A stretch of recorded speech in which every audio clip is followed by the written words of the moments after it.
O Mother Nui, stretch high above this valley.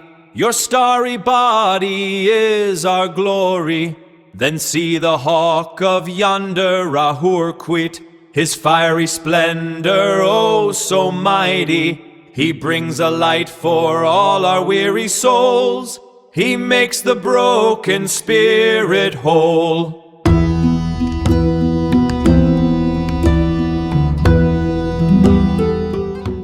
So in 1938, an occultist named Israel Regardie did something just completely unthinkable.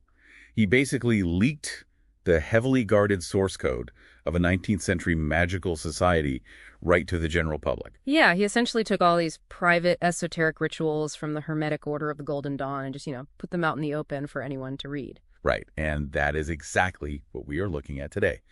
So welcome to this deep dive. We have gathered the sources just for you, the eternally curious learner, because our mission today is to uncover how this secret magical ritual, specifically this thing called the Middle Pillar ritual, how it was reverse engineered into a tangible, modern psychological tool for personal transformation. Exactly. And, to really grasp what this ritual actually does, we have to first understand how it escaped the confines of those secret societies, because Regardie's motivations and his unique background are just so crucial here. Okay, let's unpack this, because Regardie was a member of this secret society, but he just goes ahead and publishes their core rule book. I mean, wasn't he terrified of the backlash? Well, he was actually terrified of something else entirely. He was worried that this knowledge was just going to vanish completely. I mean, he saw these surviving occult orders basically decaying. So was he essentially like a spiritual open source developer then? Like leaking occult source code to prevent it from being lost to history?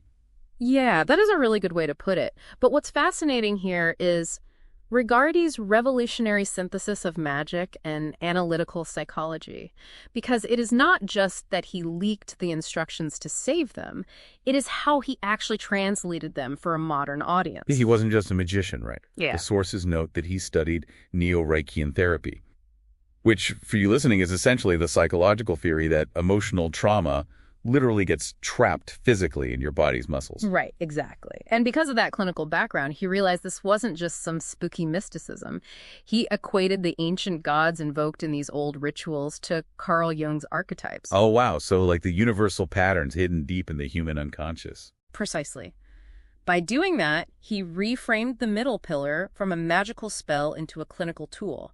It became a mechanism to literally break the barrier between the conscious and unconscious mind. Here's where it gets really interesting. Because this is a clinical tool, the human body serves as the hardware it runs on. And that requires specific physical inputs to operate.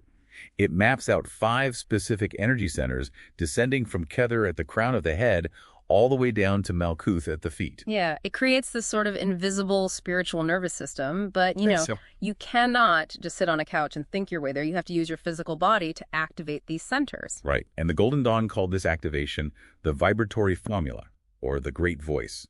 It is highly somatic. Practitioners use diaphragmatic breathing to create this resonant, hollow tone called the ghost sound.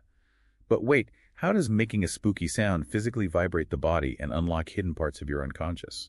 Well, it really comes down to physiology. By creating that deep resonant frequency in your chest cavity, you are physically stimulating the vagus nerve, and that forces your nervous system out of its anxious fight or flight state. Oh, I see. So your subconscious mind just drops its defenses. Exactly. It drops its defenses and becomes highly receptive to the imagery and archetypes of the ritual. You are literally using sound waves to vibrate your body into an altered state. Okay, so your body is humming with these ancient names, and you are building up this immense energetic charge. The sources mention you then circulate this energy using visualizations, like the mummy wrap, which kind of spirals the energy tightly around your body. Yeah, that circulation is incredibly important. But what happens when this spiritual plumbing hits a blocked pipe? Like, say I have a knot of trapped fight or flight tension in my shoulder. If we connect this to the bigger picture, Regardie actually designed the middle pillar as a reverse Kundalini practice. So traditional Kundalini often forces energy upward from the base of the spine. But Regardie feared that could destabilize the Western psyche if done without proper guidance. Ah, so the middle pillar safely draws divine energy downward from the crown to ground it in the earth. That makes a lot of sense.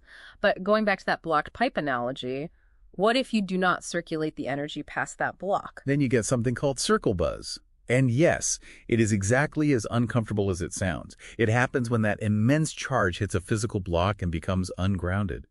Practitioners experience severe migraines, extreme restlessness, and a racing mind. It sounds basically like you chugged a discontinued, hyper-caffeinated energy drink. Yeah, that is highly accurate. And the fix for it is entirely physical. You have to use somatic grounding techniques to bleed off that excess charge, right? Like walking barefoot in the dirt to literally connect with the earth, or eating heavy, dense food to force your focus back into your physical frame. So what does this all mean? Ultimately, the middle pillar operates as a seamless bridge, linking deeply mystical traditions with very tangible psychological well-being. Absolutely. It proves that our internal hardware actually responds to breath and sound and intention, taking the transcendent and grounding it directly into our physical reality. Which brings up a pretty wild final thought. The sources note that there are alternative versions of this ritual. The philemic middle pillar, for example, swaps out traditional names for provocative archetypes like the beast, to emphasize the practitioner's own absolute, unapologetic divinity. Wow, that is a major shift in focus. It really is, which leaves you with this. If the specific names we vibrate can literally reshape our psychological hardware, what unconscious forces are you inadvertently invoking with the mundane words you repeat to yourself every single day?